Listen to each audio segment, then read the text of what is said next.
¿Qué tal, mis queridos amigos? ¿Cómo estáis? Espero que vaya muy bien por ahí. Estoy de viaje. Estoy esta semana utilizando para moverme el Mazda CX-30, la nueva versión de este coche, la versión renovada, que ha traído una serie de cambios a mitad de vida que afectan especialmente a los niveles de acabado del coche, pequeños retoques estéticos, pero sobre todo los niveles de acabado del coche y las motorizaciones. Desde el año 23, el Mazda CX-30 tiene una versión de 150 caballos, ha subido claramente la versión G Skyactiv y ahora tenemos además una E Skyactiv X, que es la versión más alta de gama en lo que se refiere a potencia y que con la introducción del sistema de hibridación ligera, un sistema de hibridación ligera muy compacto, muy ligero, valga la redundancia, hablamos de un sistema de 24 voltios, pero que junto con los cambios que se han hecho en la electrónica de este coche, ha hecho que pase de los 180 redondeando a los 186 caballos de potencia y que haya habido una clara ganancia en lo que es el tacto, el comportamiento del coche. Si lo recordáis, y si no es igual porque para eso estamos aquí, a poco de salir el sistema Skyactiv X de Mazda, la marca hizo un cambio, una evolución en el que se le añadió una reprogramación electrónica al sistema. Recuerda que el sistema Skyactiv X puede funcionar como un motor de gasolina o como un motor diésel, puede funcionar gracias a la explosión mediante una chispa, una bujía tradicional, como motor de gasolina que es, o también mediante compresión como si fuera un motor de gasoil en función de la carga que tengas en el acelerador. Siempre va a haber una pequeña ignición con una bujía específica que hay para ese fin, que no es directamente para provocar una explosión al estilo tradicional en un motor de combustión interna de gasolina, sino para hacer que todo el proceso, independientemente del punto en el que estés, se haga de la manera correcta y se aproveche al máximo el combustible que se inyecta en el coche. Y esos cambios, como digo, le han sentado muy bien. En general las características del coche no han cambiado, pero yo tenía la curiosidad de ver hasta dónde puede llegar este motor en materia de consumos y haciendo eso, una utilización intensiva por ciudad, por carretera, y exactamente qué es lo que aporta esta nueva versión, que desde luego a la vista está. Así que si os parece, vamos por orden, vamos a hablar de este nuevo Skyactiv X, del CX-30, que sigue siendo un cochazo, y vamos a ver exactamente cuáles son los detalles y cómo funciona el motor en lo que respecta sobre todo a la respuesta y al consumo. Bueno, ya lo veis, una de las cosas por las que más llama la atención el coche en esta nueva versión es que si tiras por la versión Nagisa, que es una versión muy exclusiva, vas a tener el equipamiento más alto del coche y además colores exclusivos. Puedes acceder, por ejemplo, a este Zircon Sun, a este color tan llamativo, este verde grisáceo que se está poniendo tan de moda y que es el más característico de Nagisa. Esto no es obligatorio, es decir, si tú quieres optar por otros colores, también los puedes tener. El mayor cambio que hay, además del color en el exterior en el Nagisa y el equipamiento, como te estoy diciendo, es el diseño en el interior y una tapicería de un color marrón tierra, marrón arena, que va mezclado con una tapicería con un poquito de pelo, al estilo, no llega a ser alcántara, pero está tapizada de una manera distinta al resto de coches donde hay plástico, y eso hace que junto con esta tapicería, con los plásticos, con estas costuritas de color rojo que tiene alrededor y los asientos, transmita la sensación de ser un coche de una categoría superior. Ahí es donde está un poco la gracia de Nagisa, ¿no? De hacer el coche más espectacular tanto por dentro como por fuera, cosa que viene redondeada por, como digo, elementos de adorno como pueden ser las llantas negras igualmente, e igualmente también ya no solo por el diseño interior, sino también por los elementos de equipamiento. Son unos asientos muy buenos, muy agradables de tacto, y en general el coche lo que te transmite es ese plus de exclusividad que en estas categorías de vehículo no es tan habitual encontrar, porque al final todo lo que tenemos dentro son plásticos, ¿no? Con esta mezcla con el tapizado tenemos un resultado bastante agradable a la vista. Bueno, ya me dirás a ti qué te parece. Por lo demás, a nivel de equipamiento, pues tiene prácticamente todo, y una de las cosas que Mazda hizo, además de actualizar los motores en esta categoría, es igualmente incluir nuevos sistemas de asistencia a la conducción. Ahora los vamos a detallar porque de memoria es difícil, y esta es una de las pocas pegas que yo le puedo poner al coche, y que no es culpa del coche, desgraciadamente, porque es culpa de una normativa absurda que, como ya os hemos venido contando, se está estableciendo y desplegando, y lo primero que ocurre cuando arrancas con el coche es que por defecto tienes la alerta de la cámara que recibe la señal de las señales de tráfico, que las lee Y bueno, pues normalmente empiezo el día arrancando en ciudad, arrancando en una zona de 30 km por hora, y a la que pasas de 30 el coche empieza a pitar. Bueno, afortunadamente Mazda ha dejado aquí a un lateral un botoncito para que todas las alertas acústicas, que son bastante fuertes, como ocurre en varios coches que estamos probando últimamente, y va a ser. Lo que respecta al dinamismo y a la conducción del vehículo, el Mazda CX-30 sigue siendo un coche con una calidad de rodadura sobresaliente. Si por algo son recomendables tanto el Mazda 3 como el CX-30, es precisamente porque tienen un tacto de conducción muy bueno. Un tacto de conducción en el que todos los interfaces son muy precisos, la dirección es precisa, el tacto del cambio es realmente agradable y el coche se sujeta en un nivel superior al de la media de su categoría, aunque la verdad es que en esta categoría de vehículos sub, este está por debajo justamente del CX-5, que es un coche un pelín más torpe, aunque ha mejorado muchísimo también,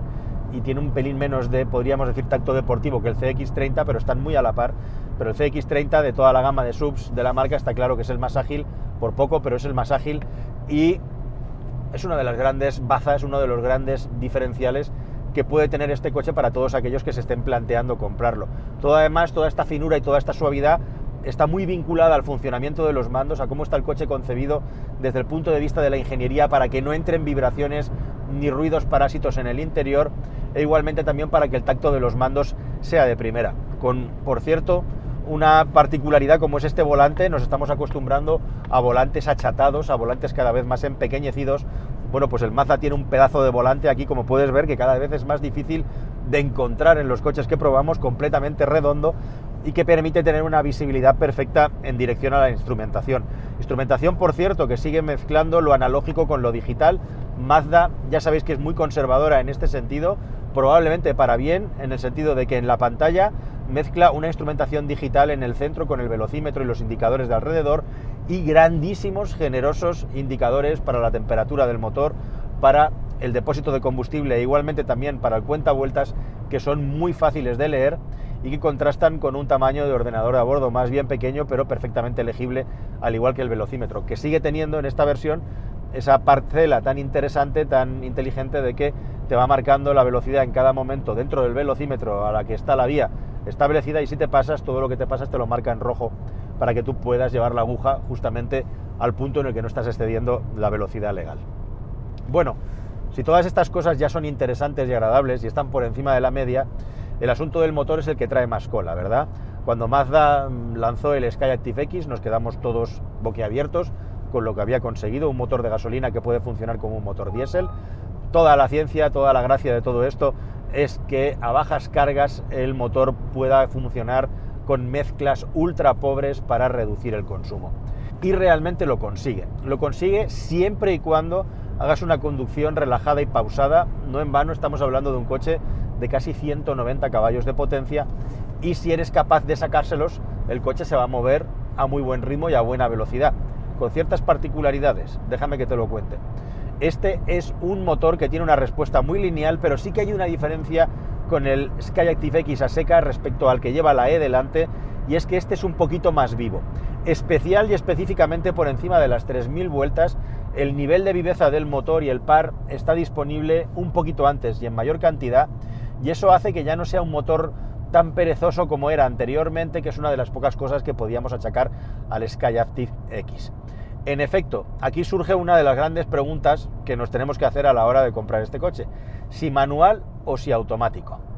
Tienes que tener en cuenta que este es un coche que va a requerir de que manejes el cambio de marchas para poderle reducir los consumos apropiadamente en base al potencial que tiene para reducir los consumos, pero igualmente también cada vez que le pidas rendimiento, cada vez que le pidas velocidad. En un país como el nuestro, yo lo estoy haciendo ahora en tiempo real, subiendo y bajando grandes cuestas prolongadas por la A3, bueno, pues vas a tener que usar el cambio. Y un error de concepto o un fallo a la hora de utilizar este coche es pensar que no tienes que usar el cambio en un mundo en el que nos han acostumbrado con los motores turbodiesel a que el coche tirara de las sextas marchas de una manera completamente natural y espontánea sin tener que hacer nada más. En este coche, si quieres tener el nivel de aceleración que anuncia y que tiene capacidad para hacer, necesitas cambiar de marcha, necesitas bajar a quinta, necesitas bajar a cuarta, incluso en ocasiones vas a tener que poner la tercera si quieres tener un buen nivel de aceleración en una cuesta muy alta, si te ciñes a los límites de velocidad de la carretera, que son básicamente 120, donde estoy yo circulando ahora mismo en autovía. Dicho todo esto, el coche lo que te ofrece a cambio es el tacto de los atmosféricos de toda la vida y sin tener un empuje salvaje, reducir un par de marchas con la suavidad y la finura con la que funciona el motor, si no sería mucho menos agradable. Tú fíjate ahora mismo, según te estoy hablando, he bajado a cuarta, voy a 120, 4000 y pico vueltas y el motor se oye lejano, no existe ningún tipo de vibración y es perfectamente estrujable y utilizable hasta las 6500 vueltas. No vas a encontrar un golpe, un cambio muy fuerte en el rendimiento, pero tampoco lo pierde. Lo mejor está en cuanto a empuje entre las 5 y 6000 revoluciones por minuto y tiene una sexta bastante larga para los estándares de conducción que pide el coche, como te digo, que va a hacer, bueno, que en ocasiones tengas que tirar de la quinta. Para que te hagas una idea, en sexta marcha nos estamos acercando peligrosamente a 3000 vueltas a los 150 kilómetros por hora, lo cual nos deja, bueno, pues eso, una caída de la sexta que vamos a poder utilizar sobre todo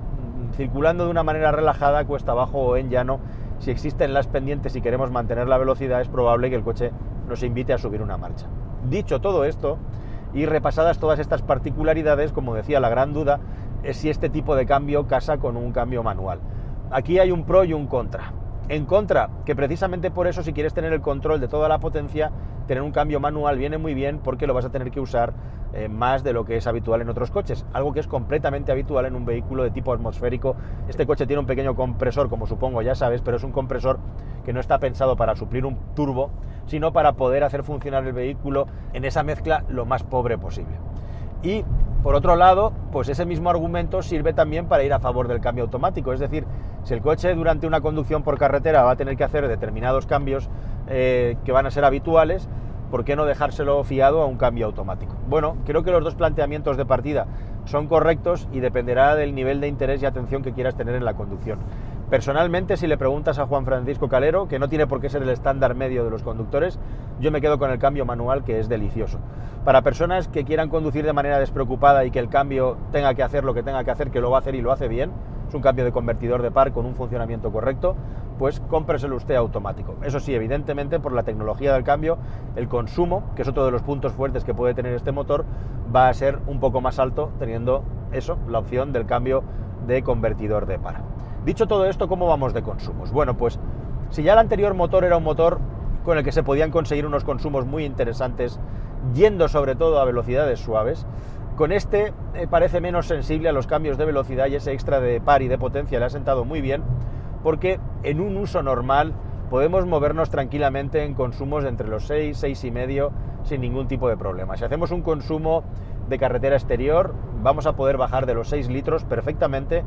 Y si hacemos un consumo con un uso intensivo del cambio, subimos y bajamos puertos y vamos a una velocidad, pues eso, de alrededor de los 140 km por hora por carretera abierta, es decir, la velocidad justo antes de que salten los radares, pues el consumo se nos va a ir a una media de entre 6,5 y 7,5 en función de dónde estemos circulando. A partir de ahí, si hacemos un uso intensivo del cambio, puerto de montaña, etcétera, podríamos irnos al entorno de los 8 litros y por encima de los 8 litros ya tenemos que conducir de manera muy salvaje con el pedal del acelerador a fondo mucho tiempo, cosa que en general no va a suceder en este coche, aunque invita desde luego a hacer una conducción ágil por esa respuesta tan precisa, tan directa y tan Mazda que tienen todos los interfaces de conducción del coche y que además de la estética son el verdadero valor diferencial junto con la tecnología del motor, que es una auténtica joya. Como suele ser habitual en la marca, Mazda va introduciendo cambios y cambios en sus coches que va alargando en el tiempo. El ejemplo paradigmático es el CX-5, que ha tenido muchísimas evoluciones y que sigue estando al día. Mazda planifica a muy largo plazo la evolución de sus coches y es una renovación constante. En este caso, además de meter la hibridación ligera, ahora todas las versiones del CX-30 tienen etiqueta Eco, la pantalla ha aumentado en tamaño, con esta versión ahora es de 10-25 pulgadas, han entrado también USBs tipo C, que antes no estaban disponibles, e igualmente también ha mejorado el navegador, que ahora es más preciso, tiene un nuevo sensor giroscópico y además el Head-Up Display también ahora nos puede mostrar indicaciones de la navegación, cosa que antes no teníamos, incluso cuando estamos navegando con dispositivos vinculados de Apple CarPlay y Android Auto. Igualmente también, una de las cosas que a mí personalmente menos me ha gustado del coche, pero que es inevitable porque pasan todos, es el festival de pitidos que traen los sistemas de asistencia a la conducción, que también se han mejorado. Ahora se ha mejorado y ha cambiado la frenada automática de emergencia, y el asistente inteligente de velocidad ahora tiene, además del programa de velocidad activo, una combinación con el asistente de cambio de carril que permite además alertar al conductor, esto es novedad, de las distracciones cuando estamos mirando hacia otro lado. O sea que este coche ya tiene la base para tener un sistema de conducción autónoma 2 Plus en el futuro. Otra de las características que tiene el CX30 es que en las versiones más potentes, las de 150 y 186 caballos, también lo puedes comprar ya con versión 4x4, algo que cada vez es menos habitual, ya dejando de lado el equipamiento y el multimedia con esa típica sobriedad de Mazda. En definitiva, este es un coche que sobresale por la facilidad con la que se conduce, por la precisión y la suavidad. Está por encima de prácticamente todos los rivales en su categoría en ese aspecto en concreto, o a la altura de los mejores, y es por eso por el que el coche es recomendable, con un consumo medio que está por debajo de los 6 litros homologados en las versiones Nagisa que hemos probado de 186 caballos, siempre teniendo en cuenta que estamos hablando de la versión de 2 ruedas motrices.